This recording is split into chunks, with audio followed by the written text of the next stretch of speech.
Amém. Pois é, eu estava pensando em deixar de mão a situação lá, e o detalhe é que os pneus que o pessoal coloca lá é melhor do que os que eu tinha comprado. É assim que Deus faz, né? A marca do pneu bem melhor do que que estavam lá. Mas nós precisamos orar, irmãos. Nós precisamos ser ousados realmente, né? Ter essa intrepidez, como diz a palavra do Senhor. Então, abra sua Bíblia no livro de Filipenses.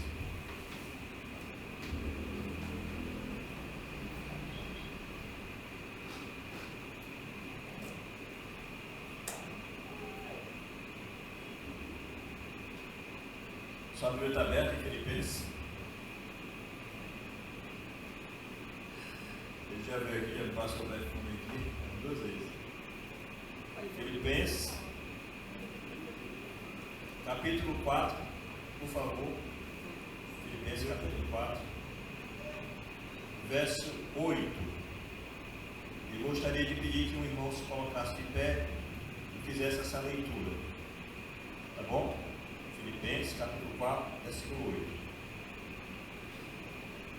Filipenses 4, 8. Alguém tem uma Bíblia em papel para mim? Para me oferecer? Filipenses 4, 8, por favor.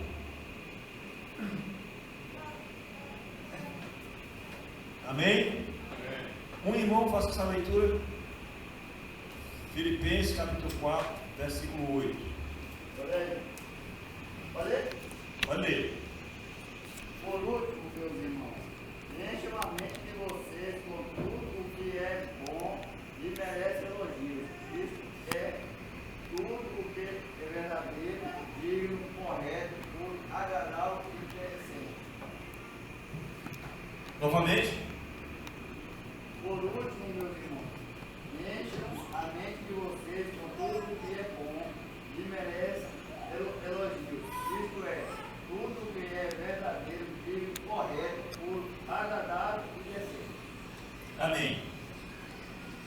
Nessa tradução, diz assim: por fim, irmãos, quero lhes dizer só mais uma coisa: concentre-se em tudo que é verdadeiro, tudo que é nobre, tudo que é correto, tudo que é puro, tudo que é amável e tudo que é admirável. Pensem no que é excelente, digno de louvor. Vou ler novamente. Por fim, irmãos, quero lhes dizer só mais uma coisa: concentrem-se em tudo que é verdadeiro, tudo que é nobre, tudo que é correto, tudo que é puro, tudo que é amável, tudo que é admirável. Pensem no que é excelente e digno de louvor. Louvado seja o nome do Senhor. Nós precisamos admitir que as nossas maiores lutas estão no campo de batalha daquilo que nós pensamos e daquilo que nós sentimos. A nossa maior luta, nosso maior campo de batalha está diante daquilo que nós sabemos e diante daquilo que nós sentimos. Uma luta, uma batalha muito grande. Nós sabemos a coisa correta para se fazer, mas o nosso desejo é fazer a coisa errada. Eu tenho conhecimento de que aquilo é crime, eu tenho conhecimento de que aquilo é pecado, eu tenho conhecimento de que aquilo é injusto, de que aquilo é falso, não é verdadeiro. Eu tenho esse conhecimento. Mas a minha tendência, a minha inclinação é para fazer exatamente o que não é justo, exatamente para fazer o que não é verdadeiro, para fazer o que não é correto. Isso está na nossa natureza. Essa sugestão que vem para nós faz parte da nossa natureza, né? Os desenhos animados brincam com isso, né? Aí bota um diabinho ali com chifres, né? Desenhozinho, aparece uma figurazinha ali, uma nuvem, daqui a pouco aparece uma outra figura de um anjinho, né? Dando conselhos para o bem. Mas essa é a grande batalha entre aquilo que nós sentimos e aquilo que nós sabemos. Deus quer que o nosso culto, Deus quer que o seu culto e o meu culto seja um culto racional. O que é um culto racional? É um culto que não tem nada a ver com o que eu sinta, não tem nada a ver com o que eu perceba, mas tem tudo a ver com aquilo que eu sei. Culto é esse, tudo a ver com aquilo que eu sei. Tem pessoas que vêm para um culto, né, se elas não se emocionarem, o culto não foi bom para elas, né? Quem diria, né? Porque culto é para Deus, não é para nós. Tem pessoas que se vierem para um culto e não escutarem o hino que elas gostariam de ouvir, o culto não foi bom para elas.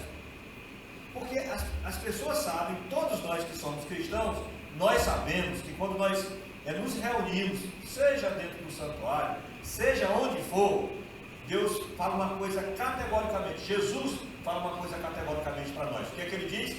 Onde estiverem 2 ou 3, ali estou no meio deles.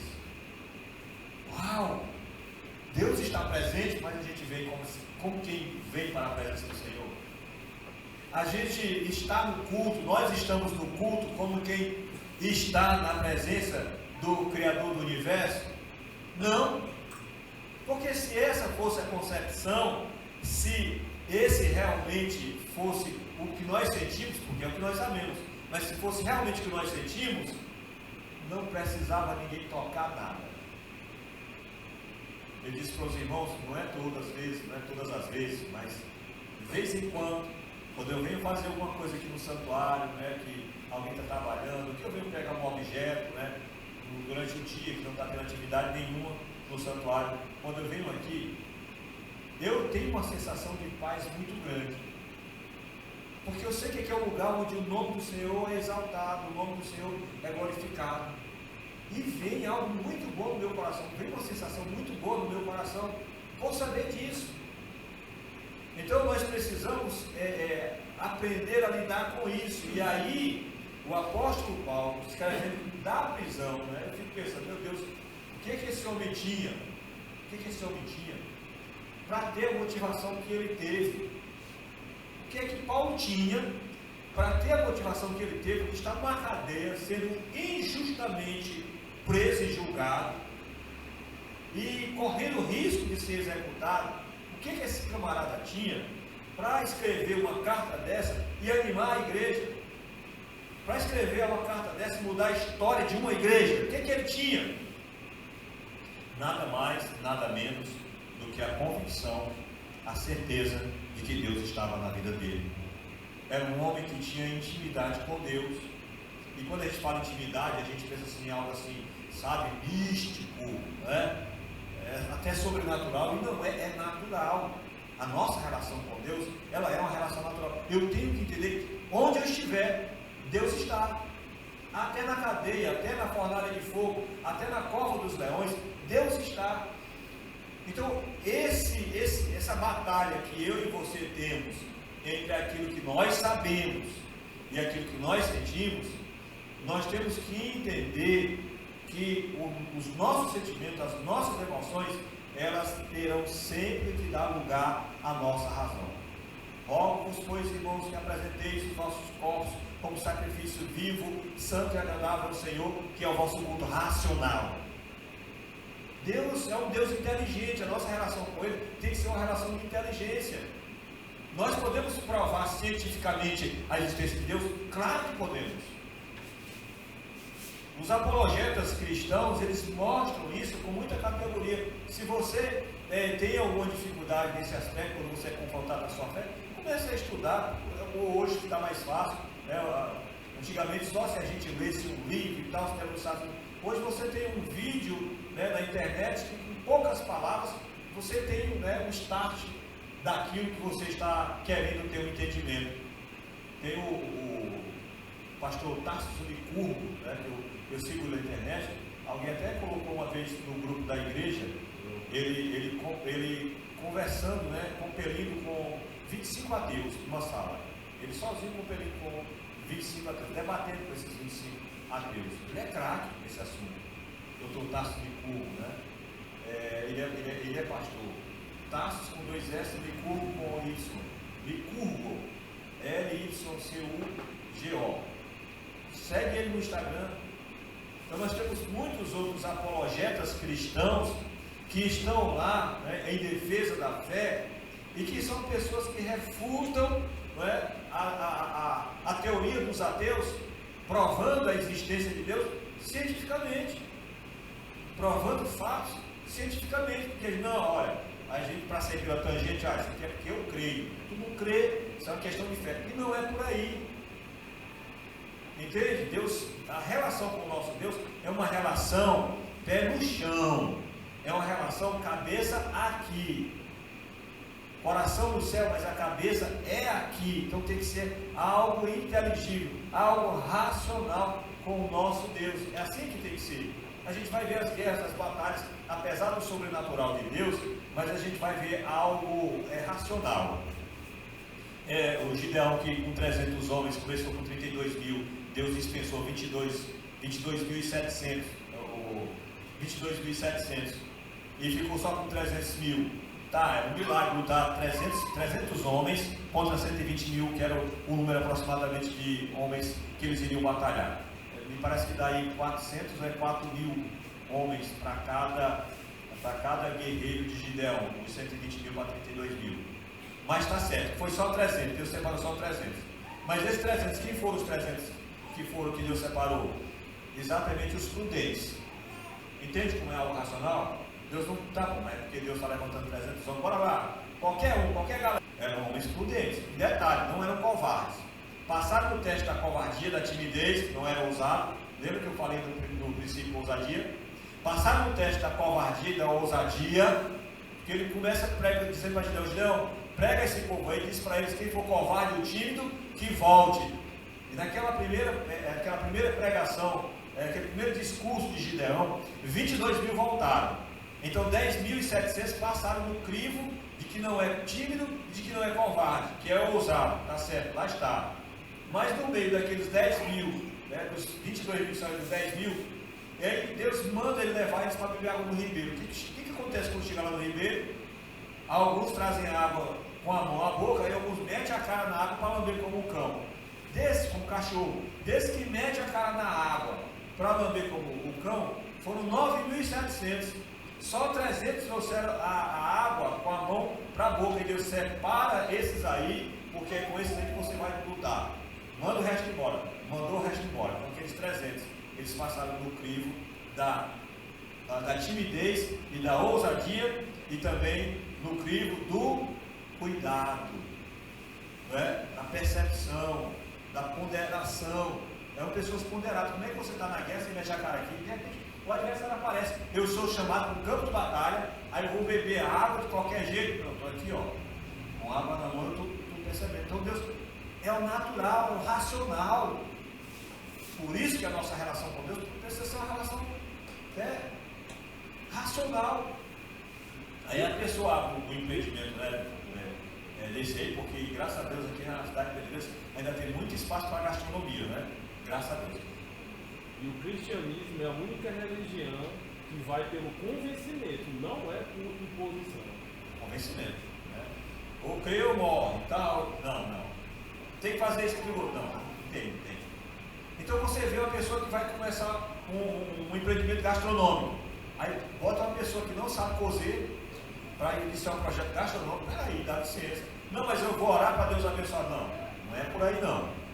Entende como muitas vezes na nossa fé, né, a gente acha que fé é algo místico. A fé não é mística. A fé é algo plausível, palpável, racional. Não, eu sei cozer, eu posso abrir um empreendimento, sim.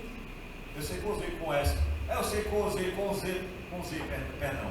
Com Z, cozer com Z é de cozinhar. Cozer com S é de costurar. Eu sei cozer com S, vou começar um empreendimento aqui, Deus abençoado. Claro que vai.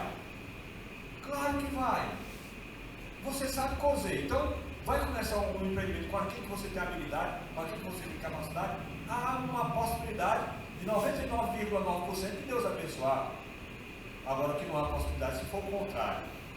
Então a gente precisa se relacionar com Deus pé no chão. O apóstolo Paulo está escrevendo para a igreja, dizendo exatamente isso. Tudo bem, ele está dizendo, ó, na vida tem bagaceira, na vida tem sofrimento, claro, mas você vai ser até os sofrimentos, você vai ser até as coisas ruins que acontecem com você. E aí ele diz aqui: concentrem-se em tudo que é verdadeiro. Ah, mas contaram uma mentira acerca da minha pessoa e você sofre e entra em depressão, e não é verdade que eu não sou assim, pelo contrário, eu tenho como provar, e fica em cima, embaixo e tal, e puxa, estica. Não, Deus não está pedindo que você se concentre nisso.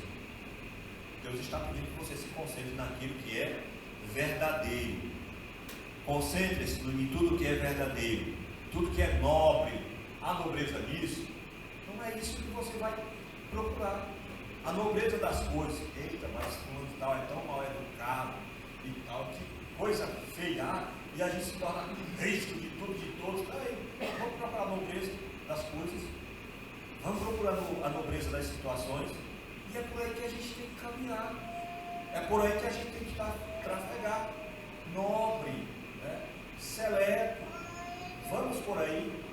Não é nós fazermos acepção de coisas, nem de pessoas, mas é procurar aquilo que é nobre. Não, eu não faço acepção, aí você se envolve com coisas e pessoas que não têm nobreza, neste politicamente correto, para não fazer acepção nem de coisas nem de pessoas, mas a Bíblia não está dizendo isso. Parece louco, é loucura. Não, do jeito que botaram eu estou. É loucura, não é racional, é irracional. Nosso culto para com Deus tem que ser um culto racional. Então tudo aquilo que é nobre, tudo que é puro, é puro. Bora pensar nisso, bora se concentrar nisso. Bora começar a se concentrar nisso. Então vamos se concentrar na impureza, vamos se concentrar naquilo que é puro, né? O que é puro? Vamos fazer isso. Vamos por aí, não, mas isso é utopia, isso não existe. Eu me lembro, né, de um secretário de Estado muito capacitado que nós conhecemos.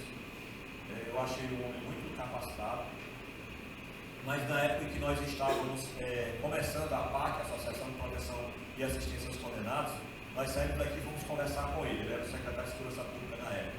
Nós fomos conversar com ele. Quando nós chegamos no gabinete dele, eu, a equipe de pessoas, estava até um juiz aqui da cidade, foi lá conosco, e a gente falou do projeto APAC, e aí começamos a falar, né, que a PAC é uma unidade prisional onde não tem a presença do homem armado do Estado. É preso cuidando de preso, passando pelos 3 regimes, o aberto, semiaberto e fechado. E aí quando começamos a falar desse projeto para o secretário de então, ele dizia, isso aí é utopia. É utopia. O mundo está dizendo para nós, igreja, esse negócio é utopia.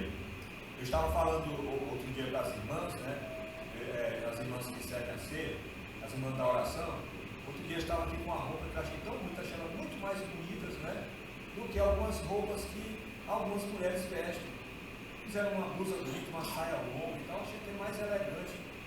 E eu achei isso bonito, não é cafona, como dizem por aí. Se há pureza, meu irmão, é nisso que a gente tem que se concentrar. Se há pureza, é nisso que a gente tem que pensar. Não há dolo nenhum numa situação como essa, não é? Então, aquilo que é puro, aquilo que é nobre, aquilo que é correto, tudo que é amável. Bora se concentrar naquilo que é amável? Bora se concentrar naquilo que é amável. Mas a gente se concentra no ódio, né? Essa parte que eu odeio. Essa parte aqui que eu odeio, né? Bagunça, né?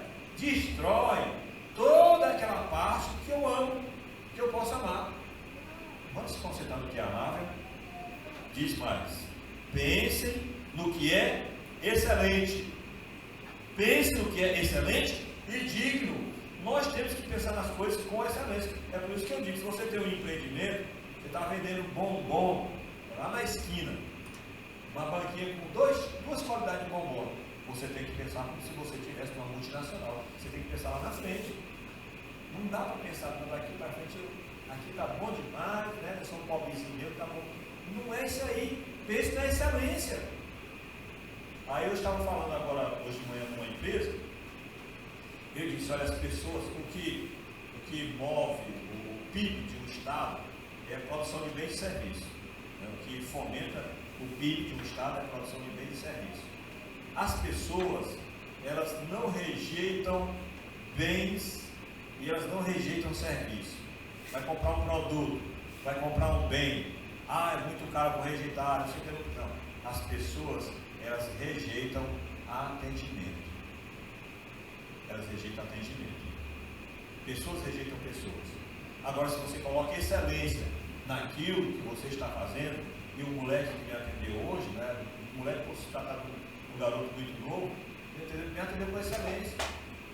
É um rapaz muito educado, muito dedicado, muito prestativo.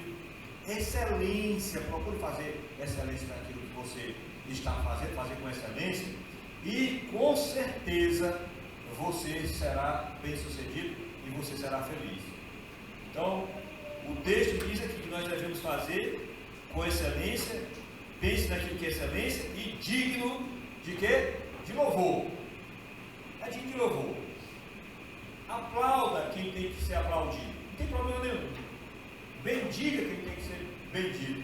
Eu encontrei com a Sula e com a irmã dela, a Selma, agora há pouco. Eu parei a moto ali pertinho delas e elas estavam saindo do apartamento delas.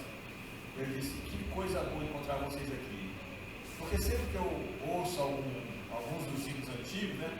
Sempre que eu me deparo com um flashback, os hinos das antigas, eu lembro daquelas meninas cantando um louvor lá na igreja, eu lembro dos tempos de ouro, né, que a gente viveu lá na igreja.